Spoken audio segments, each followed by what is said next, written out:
एक दफ़ा ना हज़रत अबू बकर सिद्दीक और जनाबे उमर फ़ारूक की ना किसी बात में शक्कर रंजी हो गई, इख्तलाफ राय हो गया। तो जनाबे उमर ज़रा डाढ़ी तबीयत के बंदे थे, डांट दिया अबू बकर सिद्दीक को। तो सिद्दीक एक बार नरम बंदे थे, माड़े दा की काम मोहम्मद नस जाना या रोना। तो वो गा के ना तो पहले घर रोए, फिर हुजूर के पास चले गए। जनाबे उमर कहते मुझे भी ख्याल आया कि यार ये मुझे नहीं करना चाहिए था। थोड़ी देर के बाद अच्छे लोग जो होते हैं उनका गुस्सा जल्दी उतर जाता है। कहते मैंने जाके जनाबे सिद्दीक अकबर के दरवाजे पे दस्तक दी तो पता चला वो तो घर ही नहीं। मैं समझ गया, मैं डर गया, मेरी टांगे कांपने लगी। क्यों डर रहे हो उमर? फरमाने लगे इसलिए डर रहा हूं कि अबू बकर जब अपने घर नहीं होते तो दरवाजा रसूल पे हो।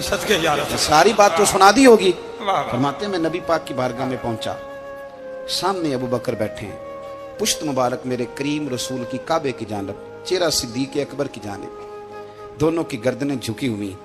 जनाबे उमर पाक फरमाते हैं कि मैं बैठा था और सोच रहा था, सलाम ली, जवाब मिला, पर गर्दनें नहीं उठाई दोनों ने, मुकद्दस गर्दनें झुकी रही। मैं सोच रहा था कि अब हुजूर मुझे डांटेंगे तो मैं सिद्दीक के पैर पकड़ूंगा, मैं अली को सिफारिशी बनाऊंगा, मैं मिन्नत करूंगा, लेकिन कोई बोले तो बात बने ना। कहते जब देर हो गई, ये सुकूत भी बड़ा मुश्किल होता है।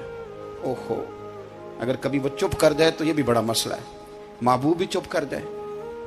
कहते मैं बड़ा परेशान हुआ, जब मेरा कलेजा मुंह को आया ना तो जनाबे उमर कहते मैं बोलने लगा तो आंसू मेरे पहले निकल गए। अल्लाह अकबर। तो मैंने रो के कहा सोनिया भूल गया था, मैं गया था अबू बकर के घर माफी मांगने, पर ये यहाँ आ गए।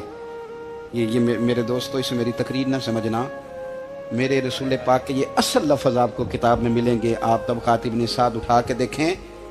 जनाबे उमर कहते हैं मैंने अर्ज की हुजूर मैंने गलती समझ ली थी, मैं गया था अबू बकर के घर हुजूर, मैं भूल गया था। फरमाते हैं नबी पाक ने जब गर्दन मुबारक उठाई तो हुजूर की दाढ़ी आंसुओं से भरी हुई। और लफ्ज क्या थे? फरमाया उमर तुम मेरी खातर मेरे अबू बकर को माफ नहीं कर सकते थे। अब बात को समझे, ये नहीं फरमाया अबू बकर ने गलती नहीं की, फरमाया छोड़ नहीं सकते थे, तुम मेरी वजह से मेरे साहब को छोड़ नहीं सकते थे। फिर हुजूर ने फरमाया उमर ये सारा मक्का तलवारें लेके मुझे कत्ल करने आता था, यार ये अकेला था, इसने खोल के बाजू कहा था कि जो हुजूर तक जाएगा मेरी लाश से गुजर के जाएगा। पर मैं दुनिया भूल जाती है, मुझे याद है अबू बकर सिद्दीक ने माल भी दिया, औलाद भी दी, मेरी खातर छोड़ नहीं सकते थे। जनाब उमर कहते हैं मैं उसके बाद समझ गया कि मेरे मुस्तफ़ा की रजा इसी में है कि अबू बकर को राजी रखा जाए। सुभान अल्लाह।